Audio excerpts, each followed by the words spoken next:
Chapter 31. The Treasure Hunt. Flint's Pointer. "Jim," said Silver when we were alone, "if I saved your life, you saved mine, and I'll not forget it. I seen the doctor waving you to run for it. With the tail of my eye I did. And I seen you say no, as plain as hearin'. Jim, that's one to you. This is the first glint of hope I had since the attack failed, and I owe it you. And now, Jim, we're to go in for this here treasure hunting, with sealed orders too, and I don't like it. And you and me must stick close, back to back like, and we'll save our necks in spite of fate and fortune." Just then a man hailed us from the fire that breakfast was ready, and we were soon seated here and there about the sand, over biscuit and fried junk. They had lit a fire fit to roast an ox, and it was now grown so hot that they could only approach it from the windward, and even there not without precaution. In the same wasteful spirit they had cooked, I suppose, 3 times more than we could eat, and one of them, with an empty laugh, threw what was left into the fire, which blazed and roared again over this unusual fuel. I never in my life saw men so careless of the morrow. Hand to mouth is the only word that can describe their way of doing, and what with wasted food and sleeping sentries, though they were bold enough for a brush and to be done with it, I could see their entire unfitness for anything like a prolonged campaign. Even Silver, eating away with Captain Flint upon his shoulder, had not a word of blame for their recklessness, and this the more surprised me, for I thought he had never shown himself so cunning as he did then. "Aye, mates," said he. "It's lucky you have barbecue to think for you with this here head. I got what I wanted, I did. Sure enough, they'll have the ship. Where they have it, I don't know yet. But once we hit the treasure, we'll have to jump about and find out. And then, mates, us that has the boats, I reckon, has the upper hand." Thus he kept running on, with his mouth full of hot bacon. Thus he restored their hope and confidence, and, I more than suspect, repaired his own at the same time. "As for Hostage," he continued, "that's his last talk, I guess, with them he loves so dear. I've got my piece of news, and thankee to him for that, but it's over and done. I'll take him in a line when we go treasure hunting, for we'll keep him like so much gold, in case of accidents, you mark, and in the meantime. Once we get the ship and treasure both, and off to sea like jolly companions, why, then we'll talk Mr. Hawkins over, we will, and we'll give him his share, to be sure, for all his kindness." It was no wonder the men were in a good humor now. For my part, I was horribly cast down. Should the scheme he had now sketched prove feasible, Silver, already doubly a traitor, would not hesitate to adopt it. He still had a foot in either camp, and there was no doubt he would prefer wealth and freedom with the pirates to a bare escape from hanging, which was the best he had to hope on our side. Nay, and even if things so fell out that he was forced to keep his faith with Dr. Livesey, even then what danger lay before us? What a moment that would be when the suspicions of his followers turned to certainty, and he and I should have to fight for dear life, he a cripple and I a boy, against 5 strong and active seamen.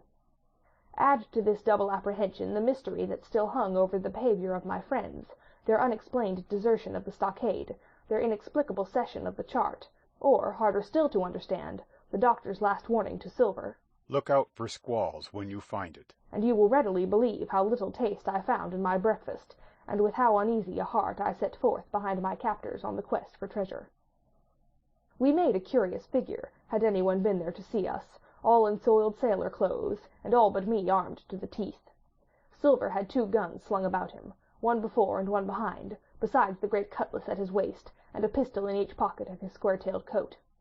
To complete his strange appearance, Captain Flint sat perched upon his shoulder, and gabbled odds and ends of purposeless sea-talk. I had a line about my waist, and followed obediently after the sea-cook, who held the loose end of the rope, now in his free hand, now between his powerful teeth. For all the world I was led like a dancing bear. The other men were variously burdened, some carrying picks and shovels, for that had been the very first necessary they brought ashore from the Hispaniola, others laden with pork, bread, and brandy for the midday meal.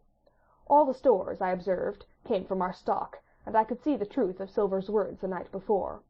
Had he not struck a bargain with the doctor, he and his mutineers, deserted by the ship, must have been driven to subsist on clear water and the proceeds of their hunting.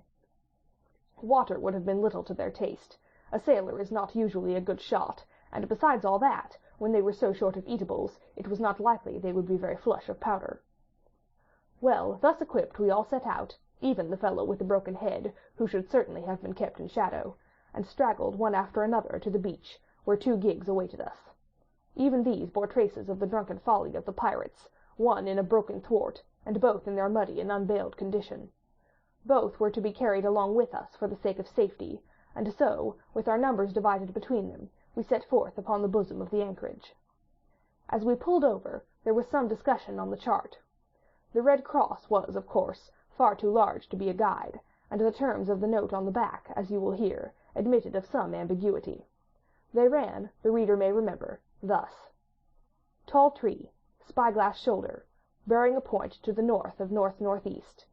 Skeleton Island, east-southeast, and by east, 10 feet. A tall tree was thus the principal mark. Now, right before us, the anchorage was bounded by a plateau from 200 to 300 feet high, adjoining on the north the sloping southern shoulder of the spyglass, and rising again towards the south in the rough, cliffy eminence called the mizzenmast hill. The top of the plateau was dotted thickly with pine trees, of varying height. Every here and there, one of a different species rose 40 or 50 feet clear above its neighbors, and which of these was the particular tall tree of Captain Flint could only be decided on the spot, and by the readings of the compass. Yet, although that was the case, every man on board the boats had picked a favorite of his own ere we were halfway over, Long John alone shrugging his shoulders, and bidding them wait till they were there. We pulled easily, by Silver's directions, not to weary the hands prematurely, and after quite a long passage, landed at the mouth of the second river, that which runs down a woody cleft of the spyglass. Thence, bending to our left, we began to ascend the slope towards the plateau. At the first outset, heavy, miry ground and a matted, marish vegetation greatly delayed our progress, but little by little the hill began to steepen and become stony underfoot, and the wood to change its character, and to grow in a more open order. It was, indeed, a most pleasant portion of the island that we were now approaching. A heavy scented broom and many flowering shrubs had almost taken the place of grass. Thickets of green nutmeg trees were dotted here and there, with the red columns and broad shadow of the pines, and the first mingled their spice with the aroma of the others. The air, besides, was fresh and stirring, and this, under the sheer sunbeams, was a wonderful refreshment to our senses. The party spread itself abroad in a fan shape, shouting and leaping to and fro. About the centre, and a good way behind the rest, Silver and I followed, I tethered by my rope, he ploughing, with deep pants, among the sliding gravel. From time to time, indeed, I had to lend him a hand, or he must have missed his footing and fallen backward down the hill. We had thus proceeded for about half a mile, and were approaching the brow of the plateau, when the man upon the farthest left began to cry aloud as if in terror. Shout after shout came from him, and the others began to run in his direction. "He can't have found the treasure," said old Morgan, hurrying past us from the right. "for that's clean atop." Indeed, as we found when we also reached the spot, it was something very different.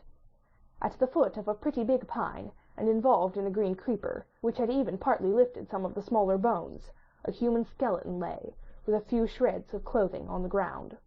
I believe a chill struck for a moment to every heart. "He was a seaman," said George Merry, who, bolder than the rest, had gone up close and was examining the rags of clothing. "Leastways, this is good sea cloth." Aye, aye, said Silver. like enough. You wouldn't look to find a bishop here, I reckon. But what sort of a way is that for bones to lie? 'Tain't in nature. Indeed, on a second glance it seemed impossible to fancy that the body was in a natural position.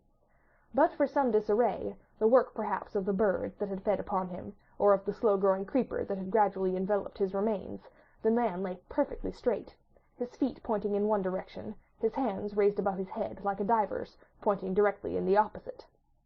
I've taken a notion into my old numbskull, observed Silver. Here's the compass. There's the tip-top point of Skeleton Island, sticking out like a tooth. Just take a bearing, will you, along the line to them bones. It was done. The body pointed straight in the direction of the island, and the compass read duly east-southeast and by east. I thought so, cried the cook. This here is a pointer. Right up there is our line for the Pole Star and the Jolly Dollars. But, by thunder, if it don't make me cold inside to think of Flint. This is one of his jokes, and no mistake. Him and these 6 were alone here. He killed 'em, every man, and this one he hauled here and laid down by compass, shiver my timbers. They're long bones, and the hair's been yellow. Aye, that would be Allardyce. You mind Allardyce, Tom Morgan? Aye, aye, returned Morgan. I mind him. He owed me money, he did, and he took my knife ashore with him. Speaking of knives, said another, why don't we find his'n lying around? Flint weren't the man to pick a seaman's pocket, and the bird's eye guess would leave it be. By the powers, and that's true, cried Silver. There ain't a thing left here. Said Mary, still feeling round among the bones. Not a copper doit nor a baccy box. Don't look natural to me. No, by gum, it don't. Agreed Silver. Not natural, nor not nice, says you. Great guns. Messmates, but if Flint was livin', this would be a hot spot for you and me. 6 they were, and 6 are we, and bones is what they are now. I saw him dead with these here deadlights, said Morgan. Billy took me in. There he laid, with penny pieces on his eyes. Dead, aye. Sure enough he's dead and gone below, said the fellow with the bandage. But if ever spirit worked, it would be Flint. Dear heart, but he died bad, did Flint. Aye, that he did. Observed another. Now he raged, and now he hollered for the rum, and now he sang. 15 men were his only song, mates, and I tell you true, I never rightly liked to hear it since. It was main hot, and the windy was open, and I hear that old song coming out as clear, and the death haul on the man already. Come, said Silver. Stow this talk. He's dead and he don't walk, that I know. Leastways, he won't walk by day, and you may lay to that. Care killed a cat. Fetch a head for the doubloons. We started, certainly, but in spite of the hot sun and the staring daylight, the pirates no longer ran separate and shouting through the woods, but kept side by side and spoke with bated breath. The terror of the dead buccaneer had fallen on their spirits. End of chapter 31.